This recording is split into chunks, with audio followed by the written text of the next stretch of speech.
পশ্চিমবঙ্গে এই মুহূর্তে সব থেকে বড় জ্বলন্ত সমস্যা হচ্ছে প্রায় 34 লক্ষ মানুষের নাম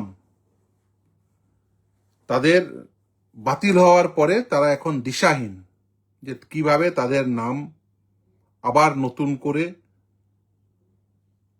ডিলিট হয়ে যাওয়ার পরে ভোটার লিস্টে উঠবে। এখন এটা নতুন নয়, কারণ যদি ডিলিট হয়ে যাওয়ার পরে আবার উঠে যায় ফলে সেটা কন্টিনিউয়াস পদ্ধতি বলেই ধরে নেওয়া হবে।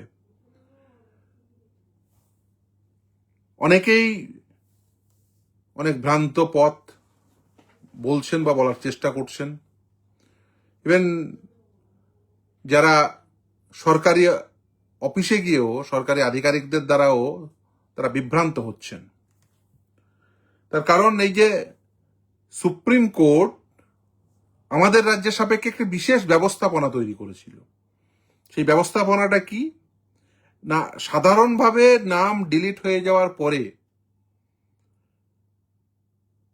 ERO to DO, DO to CO যে অ্যাপিলের যে সাধারণ provision, representation of people's act section 24, সেটাকে বলতে পারেন যে একটা ইমার্জেন্ট সিচুয়েশনের জন্য সুপ্রিম কোর্ট প্রথমে জুডিশিয়াল অফিসার, আমার রাজ্য সহ এই পশ্চিমবঙ্গ সহ আরো 2টি রাজ্যের জুডিশিয়াল অফিসার, 700 জন জুডিশিয়াল অফিসার দ্বারা অ্যাডজুডিকেশনের পরে, যেহেতু নাম ডিলিট হয়ে গেছিল, এখন জুডিশিয়াল অফিসারের অ্যাডজুডিকেশন হয়ে যাওয়ার পরে সেই নামের বিষয়ে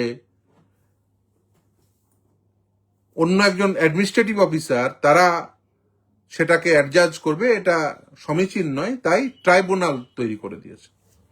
কিন্তু ট্রাইব্যুনাল নিয়ে মানুষ একেবারেই দিশাহীন, কখন তাদের অ্যাপিল ধরবে। অ্যাপিলে ধরার পরে যদি কারোর নাম ইনক্লুডও হচ্ছে, অর্ডার অ্যাভেলেবেল না, একজনও অর্ডার পায়নি। শুধুমাত্র সেই প্রথম 2টো মামলায় মেহতাব শেখ এবং কেশাবউদ্দিন শেখ তাদের অর্ডার শিট যে মামলা করেছিলাম, তারপরে ইভেন হাইকোর্টের নির্দেশেও অনেক মামলা করেছে। হাইকোর্টের নির্দেশে রিটে মহামান্য বিচারপতি কৃষ্ণা রাও আজকেও অনেক মামলায় 39 নম্বর আইটেমটি ছিল, একজন আইআইটিতে চান্স পেয়েছেন একজন ছেলে, তারা 3 ভাই, 2 ভাই চিকিৎসক, 1 ভাই তিনি কানপুর আইআইটিতে চান্স পেয়েছেন। আজকে মহামান্য বিচারপতি কৃষ্ণা রাও তিনি নির্দেশ দিয়েছেন যে as early as possible adjudicate করে দিতে। আরো অনেক মামলা, কেউ শিক্ষক, কেউ অধ্যাপক, কেউ ডাক্তার, তাদের মামলা দ্রুততার সঙ্গে শুনানির জন্য বলেছে। এর আগেও নির্দেশ দিয়েছিলেন সাধারণত শুক্রবার করে নিচ্ছেন। আজকে যেহেতু লাস্ট ওয়ার্কিং ডে ছিল, দুপুর 1টার সময় রেখেছিলেন, হয়ে গেছে। এর আগে শুক্রবারও নিয়েছেন এবং অনেক মামলা তিনি নিষ্পত্তি করেছেন এবং বলেছেন ট্রাইব্যুনালকে অতি দ্রুততার সঙ্গে শুনানি করতে। এবং সেই সাপেক্ষে আজকেও যে ফিরোজা বেগম, যার নাম ডিলিট হয়ে গেছিল ট্রাইব্যুনালের দ্বারা without giving any opportunity of hearing, যদিও ট্রাইব্যুনালের ইলেকশন কমিশনের পক্ষ থেকে যিনি আইনজীবী ছিলেন তিনি বলছিলেন যে না, তাকে পাঠানো হয়েছিল, আলটিমেট তারা দেখাতে পারেননি যে কিভাবে পাঠানো হয়েছিল। আলটিমেট মহামান্য বিচারপতি নির্দেশ দিয়েছিল ট্রাইব্যুনালকে আবার সেটাকে রিশিডিউল করার। তার নাম আজকে আবার ইনক্লুড হয়ে গেছে। তিনি একজন স্কুল শিক্ষিকা, ক্যান্সার আক্রান্তা। বিষয়টা সেটা নয়, বিষয়টা হচ্ছে যে এই মানুষগুলো যে হেল্পলেস মানুষ, তারা বিভ্রান্ত হয়ে যাচ্ছে, তারা বুঝতে পারছে না যে কবে তাদের মামলা আদৌ ট্রাইব্যুনালের শুনানি হবে। গতকাল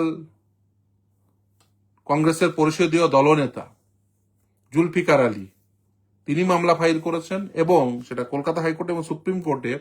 অধীর রঞ্জন চৌধুরী 5 বারের সাংসদ, বিরোধী দলনেতা, কংগ্রেসের পরিষদীয় নেতা এবং অনেক কমিটির তিনি মাথায় ছিলেন, এজ ওয়েল এজ তিনি প্রাক্তন কেন্দ্রীয় মন্ত্রী বটে, প্রদেশ কংগ্রেস সভাপতিও ছিলেন। ফলে তিনি মামলা ফাইল করেছেন কিসের জন্য? কারণ মুর্শিদাবাদ জেলা সব থেকে এফেক্টেড জেলা, 5.5 লক্ষ মানুষের নাম ডিলিটেড।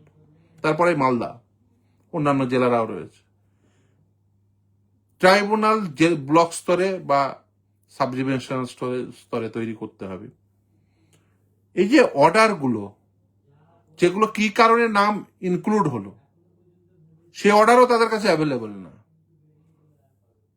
যেমন এই মানুষগুলো কি কারণে নাম তার এক্সক্লুড হয়ে গেছিল সেই অর্ডারও নেই, বর্তমানে ইনক্লুড হয়ে যাচ্ছে সেই অর্ডারও এখনো পর্যন্ত তাদের কাছে অ্যাভেলেবল না। কিন্তু স্ট্যাটাসে দেখতে পাচ্ছেন ইভেন ট্রাইব্যুনাল শুনানির পরে আমার চেম্বার থেকে একাধিক জুনিয়র গেছেন, ট্রাইব্যুনালে শুনানি করেছেন।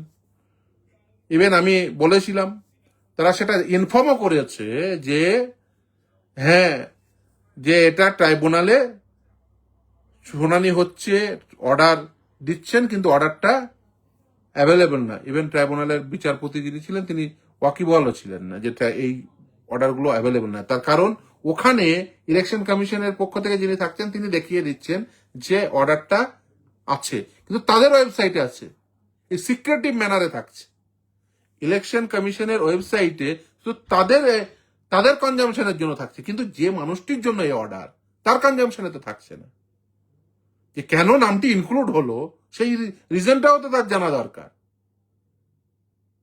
ফলে তার কারণ আগামী দিনে যদি কোনো কিছু হয় সেই ক্ষেত্রে এই ইলেকশন কমিশনের উচিত, ট্রাইব্যুনালের উচিত যাতে একটা ডেডিকেটেড প্ল্যাটফর্ম করা। যাই হোক, এবং সর্বোপরি যেটা সব থেকে বেশি জরুরি সেটা হচ্ছে অতি দ্রুততার সঙ্গে এই সমস্ত ম্যাটারগুলো অ্যাডজুডিকেট করা। কারণ এই 34 লক্ষ মানুষ বিভিন্ন সমস্যায় পড়ছে। কেউ আইআইটিতে ভর্তির সুযোগ পাচ্ছেন, এই যে আগামী ভর্তি হবেন, আজকেই এসছিলেন একজন শিক্ষক এসছেন, তার ছেলে দিল্লি যাবে। ছেলে এবারে কারণ পড়াশোনা করতে যাবেন, এবার পাশ করেছেন, এইচএস পাশ করেছেন, পড়াশোনার জন্য দিল্লি যাবেন। বাবা স্কুল শিক্ষক, নাম ডিলিট হয়ে গেছে। কলেজ শিক্ষক, নাম ডিলিট হয়ে গেছে। ইঞ্জিনিয়ার, নাম ডিলিট হয়ে গেছে। ডাক্তার, নাম ডিলিট হয়ে গেছে। তাদের পরিবারের সবার নাম আছে। তারা অতি দ্রুততার সঙ্গে শুনানি চাইছেন। কি করবেন এই মানুষগুলো? হাইকোর্ট রায় দিচ্ছে, হাইকোর্টের রায়ের সাপেক্ষে কতজনের? হাইকোর্টের তো একটা বেঞ্চ। আর এই 34 লক্ষ লোক এলেই তো আর একদিনে হয়ে যাবে তা তো নয়। এখন এটাকে সহজভাবে সমাধান করতে গেলে যেটা সব থেকে বেশি প্রয়োজন সেটা যে ট্রাইব্যুনালের সংখ্যা বাড়াতে হবে, এবং ব্লক স্তরে ট্রাইব্যুনালকে নিয়ে যেতে হবে, সাব ডিভিশনাল স্তরে ট্রাইব্যুনালকে নিয়ে যেতে হবে, জেলা স্তরে ট্রাইব্যুনালকে নিয়ে যেতে হবে, এবং সেখানে যাতে অতি দ্রুততার সঙ্গে টাইম বাউন্ড ম্যানারে যে এই ব্লকের আগামী 1 মাসের মধ্যে সম্পন্ন হয়ে যাবে, অ্যালফাবেটিক্যালি নেওয়া হবে, বাট ডেট অফ সাবমিশন অনুযায়ী নেওয়া হবে, অ্যাপিল নাম্বার অনুযায়ী নেওয়া হবে, এটা ডিসাইড করা, সেই সম্পর্কে জনগণ, পিপুল অ্যাট লার্জকে জানানো। কেউ জানছেন না। এই নিয়ে আমি একেবারেই সকলের অবস্থান দেখছি অত্যন্ত সাইলেন্ট। আমি সমস্ত রাজনৈতিক দলের প্রতিনিধি, আর্টিকেল 12 অথরিটি, ট্রাইব্যুনাল সহ প্রত্যেককে আহ্বান করছি যে একটা ট্রান্সপারেন্ট ম্যানারে এটা হোক। এই ট্রান্সপারেন্ট ম্যানারে যদি না হয় তাহলে মানুষগুলো একেবারে হেল্পলেস। এই এত সংখ্যক মানুষ, তাদের বেশিরভাগই এখন অ্যাডজুডিকেশনের পরে দেখা যাচ্ছে বেশিরভাগ জনের নাম ফিরে আসছে। তারপরে অ্যাডজুডিকেশনে কোথাও একটা ভুল হয়েছিল জুডিশিয়াল অফিসারের অ্যাডজুডিকেশন, এবং সেই ভুল হওয়ার মূল কারণ ছিল যে ডকুমেন্টের আনঅ্যাভেলেবিলিটি। সেই সময় দাঁড়িয়ে যখন এই এসআইআর প্রসেসটা চলেছিল সেই সময় যে ডকুমেন্টগুলো আপনারা দিয়েছিলেন সেই ডকুমেন্টের মধ্যে কোন কোন ডকুমেন্ট আপলোড করেছে যার তথ্য কারোর কাছে নেই, একজন ব্যক্তির কাছেও নেই। তার কারণ সেই তথ্য দেওয়া হয়নি।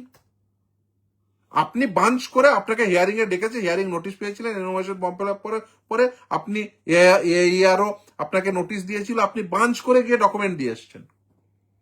সেই বাঞ্চ করা ডকুমেন্টের মধ্যে কোন ডকুমেন্ট আপলোড করেছে এখনো পর্যন্ত কোথাও অ্যাভেলেবেল না। কি কারণে নাম ডিলিট হয়ে গেছে এখনো পর্যন্ত অ্যাভেলেবেল না। অ্যাপিল করেছেন, একেবারে অন্ধকারে অ্যাপিল করা। ওই নোটিশটার সাপেক্ষে আপনি আপনার যুক্তি দিয়েছেন, তাও আবার 1000 ওয়ার্ডের ক্যারেক্টারের মধ্যে, ওয়ার্ড নয় কিন্তু। ফলে একটা সম্পূর্ণ অন্ধকারে থেকে এটা হয়েছে। এখন যাই হোক, আদালতের নির্দেশে কিছু মানুষ তারা রিলিফ পাচ্ছেন, কিন্তু এই কিছু মানুষের রিলিফ তো যথেষ্ট নয়। কলকাতা হাইকোর্টের মহামান্য বিচারপতি কৃষ্ণারাও কিছু মানুষের নির্দেশ দিয়েছেন, ট্রাইব্যুনালও কিছু মানুষকে তারা পরপর শুনানির জন্য ডাকছে, কিছু মানুষকে অনলাইন লিঙ্ক দিচ্ছে বিডিও অফিসে, তারা সেখানে যাচ্ছেন। কিন্তু ইনফর্ম করার ক্ষেত্রে যে সেই মানুষটি ইনফর্ম হলো কি হলো না, এই যে সামানিং পদ্ধতি, এটার মধ্যে ট্রান্সপারেন্সি আনতে হবে, এটার মধ্যে ট্রান্সপারেন্সি আসা উচিত। যে কিভাবে সামানিং করব তার যে একটা পাবলিক নোটিশ থাকা উচিত, যে কিভাবে সামানিং হবে, কিভাবে তারা ডাক পাবেন, কখন তারা ডাক পাবেন, কখন তাদের অ্যাপিল নেওয়া হবে, তার একটা কজ লিস্ট তৈরি করা। এটা সামগ্রিকভাবে এটা হচ্ছে না, এবং সবাই সাইলেন্ট। এটা মনে হচ্ছে যেন একটা ব্যক্তির সমস্যা হয়ে গেছে। না, ব্যক্তির সমস্যা নয়। অধীর রঞ্জন চৌধুরী তিনি আগিয়ে এসছেন, জুলফিকার আলী সাহেব তিনি আগে এসছেন, আমি এক্সপেক্ট করবো সকলে আগে আসুন। এবং সেই আগিয়ে এসে, কারণ এই লড়াই লড়তে হবে, সকলে মিলেই লড়তে হবে। এটা একটা ব্যক্তির বিষয় না, বা 5 জন 10 জন বা 50 জনের রিট ফাইলের বিষয় না, লক্ষ লক্ষ মানুষের বিষয়, এই 34 লক্ষ মানুষের বিষয়। চাইলেও টেকনিক্যালি একদিনে এটা সম্ভব না, যদি না এই ইনফ্রাস্ট্রাকচারটা বিল্ড আপ হয়। এই ইনফ্রাস্ট্রাকচার বিল্ড আপ করতে হবে, এবং সেই জন্য সকলকে আগিয়ে এসে এই যারা নিশ্চিতভাবেই আমার দেশে অন্য বাইরের দেশের একজন মানুষ, সে নাগরিক হিসেবে আমার দেশে ভোট দিতে পারেন না, নো ডাউট অ্যাবাউট ইট, কিন্তু রিপ্রেজেন্টেশন অফ পিপুলস অ্যাক্টে নাগরিকত্ব যাচাইয়ের কোনো প্রকার প্রভিশন নেই। রিপ্রেজেন্টেশন অফ পিপুলস অ্যাক্টে নিশ্চিতভাবেই ভারতীয় নাগরিকই ভোটার হবেন, কিন্তু আপনি নাগরিক কি নাগরিক না সেটা যাচাই করে নিয়ে তারপরে ভোটার লিস্টে ইনক্লুড হবে, বিষয়টি এরকমও নয়। নিশ্চিতভাবে নাগরিক ছাড়া কেউ ভোটার হতে পারেন না। এর জন্য নাগরিকত্বের একটা নির্দিষ্ট আইন রয়েছে, সিটিজেনশিপ অ্যাক্ট রয়েছে, আমাদের সংবিধানে নির্দিষ্টভাবে বলা আছে যে কে ভারতের নাগরিক, কে নাগরিক না। আর এই যে নাগরিকত্বের বিষয়ে শেষ কথা বলবে সেন্ট্রাল গভর্নমেন্ট, ইলেকশন কমিশন না। অত্যন্ত দুর্ভাগ্য যে আমাদের দেশে এখনো পর্যন্ত যে নাগরিকত্ব এরকম একটা কোডিফাইড ল থাকা সত্ত্বেও আমাদের দেশের বেশিরভাগ মানুষ, তারা একজন প্রান্তিক মানুষ, একেবারেই প্রান্তিক মানুষ, তাদের কাছে সব ডকুমেন্ট নেই। ধরুন একজন মুর্শিদাবাদের একজন সাধারণ গ্রামের বধূ, তার কাছে অ্যাভেলেবল ডকুমেন্ট বলতে কি? অ্যাভেলেবল ডকুমেন্ট হচ্ছে একটা ভোটার কার্ড, একটা আধার কার্ড, আর যদি কারোর নামে কোনোদিন জমি থেকে থাকে সে হয়তো একটা প্যান কার্ড তৈরি করেছিল। আপনারা দেখেছেন রিসেন্টলি সুপ্রিম কোর্ট একটা রায় দিয়েছে, পাসপোর্ট নাগরিকত্বের প্রমাণ নয়। আজকে অনেক সংবাদপত্রেও সেটা দেখেছেন হয়তো, অনেকেই প্রশ্ন করছেন তাহলে নাগরিকত্বের প্রমাণপত্রটা কি? দেখুন, এই দেশে জন্মগ্রহণ করেছেন, হ্যাঁ আমাদের দেশে সিটিজেনশিপ অ্যাক্ট রয়েছে, নো ডাউট অ্যাবাউট ইট। সব জায়গায় যে এই যে ধরুন বার্থ সার্টিফিকেট, আপনারা যারা এই দেশ তথা এই রাজ্যের বাসিন্দা, আজ থেকে ধরুন 86-87 আগে যারা জন্মেছেন, বা 86-87 সালেও জন্মেছেন, 90 সালে জন্মেছেন, 91 সালে জন্মেছেন, এই বার্থ সার্টিফিকেট করানোর এই যে ইনস্টিটিউশনাল ডেলিভারি, এতে কতজন ইনস্টিটিউশনাল ডেলিভারি করাতেন বলুন তো? গ্রামের দিকে একটা কনসেপ্ট আছে দাইমা, তিনিই মূলত ডেলিভারি করাতেন। ফলে গ্রামে ওই গ্রাম থেকে ওই শহরের হাসপাতাল পর্যন্ত নিয়ে গিয়ে ডেলিভারি করানোর থেকে দাইমাকে দিয়ে ডেলিভারি করানোর প্রচলন অনেক বেশি ছিল। তাহলে দাইমার দ্বারা যে বাচ্চাটি ডেলিভারি হয়েছে, দাইমা সে নিজে অশিক্ষিত, কজনের বার্থ সার্টিফিকেট হয়েছে? তাদের মধ্যে আবার কতজন মাধ্যমিক উচ্চ মাধ্যমিক পাশ করেছেন, যে মাধ্যমিকের অ্যাডমিট কার্ড আর ভোটার কার্ড থাকবে? ফলে এই বাস্তবতাটাকে মেনে নিতে হবে, মেনে নিয়ে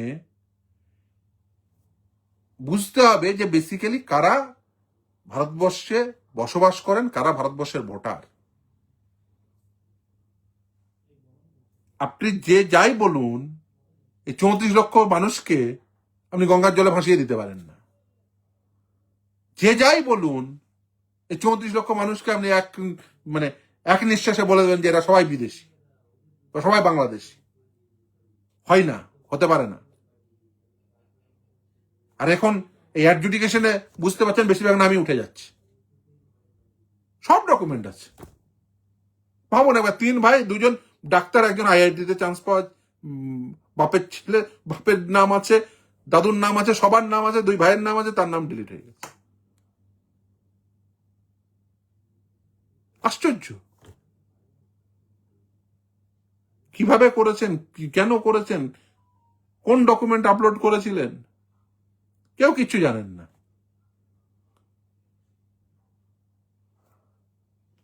নিশ্চিতভাবে যাদের হয়তো প্রয়োজন আছে তারা হাইকোর্টে এসে রিট ফাইল করছেন, তারা পাচ্ছেন। কিন্তু এই যে 34 লক্ষ মানুষের নাম তোলানোর ক্ষেত্রে ট্রাইব্যুনালকে আরো বেশি ইফেক্টিভ হতে হবে এবং আরো বেশি সংখ্যক ট্রাইব্যুনাল জেলায় জেলায় নিয়ে যেতে হবে। যাদের অত্যন্ত জরুরি তারা হাইকোর্টে রিট ফাইল করে তারা পেয়েছেন, কিন্তু সে সংখ্যাটা তো হাতে গোনা। আর হাইকোর্ট যদি কালকে বলে দেয় 34 লক্ষ লোক এক্ষুনি নিয়ে নাও, তা তো সম্ভব না।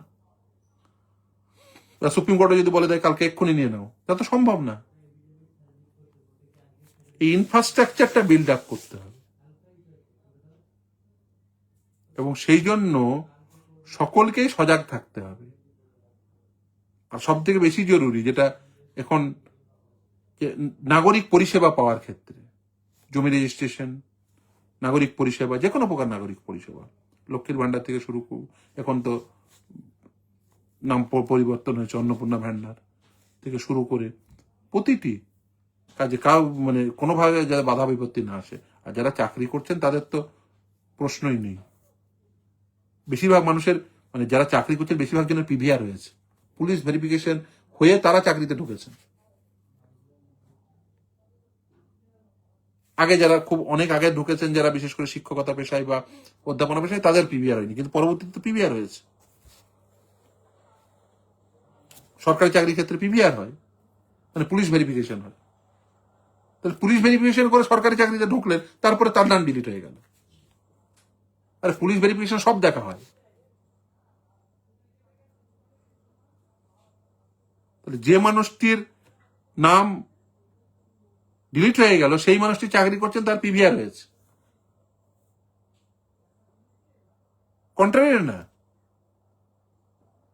ফলে এই যে প্রতিদিন প্রতি মুহূর্তে আপনি এটার সাথে ওটা লিঙ্ক করুন, তা হলো, এবার আপনি সমস্ত কাগজ নিয়ে এসে দেখান, আপনি আপনার নাম ইনক্লুড হবে, আপনি ফর্ম ফিল আপ করুন। আরে মানুষ কত কিছু করবে তার দৈনন্দিন কাজ বাদ দিয়ে।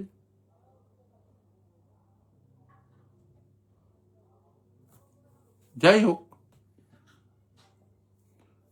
মানে এই ইনফ্রাস্ট্রাকচার তৈরি করার জন্য সকলেই এগিয়ে আসুন, আমি সকলকে আহ্বান করব। এবং সব থেকে বেশি জরুরি যেটা, সেটা এই মানুষগুলোকে না, অনেকেই এর আগের দিন তাজউদ্দিন বলেছে, এই মানুষগুলোকে মানে ব্যঙ্গ বিদ্রুপ করা, সেগুলো করবেন না। এই সময় দাঁড়িয়ে এমনি মানুষ প্রচুর ক্রাইসিসে আছে, তারপরে দাঁড়িয়ে এই তাদেরকে ব্যঙ্গ বিদ্রুপ করা, তাদেরকে হেয় প্রতিপন্ন করা, এটা কেউ করবে না। বিভিন্ন অফিসগুলোতেও এটা হচ্ছে বা দেখা যাচ্ছে, সেটা একেবারেই মানে করা উচিত নয়। না জেনে না বুঝে করছেন। রিপ্রেজেন্টেশন অফ পিপুলস অ্যাক্টের নাম, ভোটার লিস্টে নাম না থাকা মানে সে বিদেশি, বাংলাদেশি নয়। হ্যাঁ, এরকম অনেক ভোট হয়েছে যে ভোটে ভোটারের নাম ডিলিট হয়ে গেছে, মানে নেই। সেই ভোটের জন্য তৈরি একটা লিস্ট। আমি সহজ করে বোঝানোর জন্য বলি যে পাড়ায় একটা ক্লাব আছে, সেই ক্লাবের মেম্বার সেই পাড়ার লোকজন হয়। এটা নয় যে ম্যান্ডেটারিলি ওই ক্লাবের মেম্বারশিপ হতে হবে তবে পাড়ায় থাকতে দেবেন, নাহলে দেবেন না। ভোটার লিস্টে নাম থাকুক বা না থাকুক, তাতে প্রমাণ হয়ে যায় না একজন ভারতীয় নাগরিক বা নাগরিক নন। ভোটার লিস্ট তৈরি হয় সেই ভোটে পার্টিসিপেশনের জন্য। সেই ভোটে তিনি মতদান করবেন। একজন যদি মতদান করতে অনিচ্ছুক হন, ভারতবর্ষে এখনো কোনো আইন নেই যে মতদানে অনিচ্ছুক হলে তার বিরুদ্ধে পিউনিটিভ অ্যাকশন নেওয়া যাবে।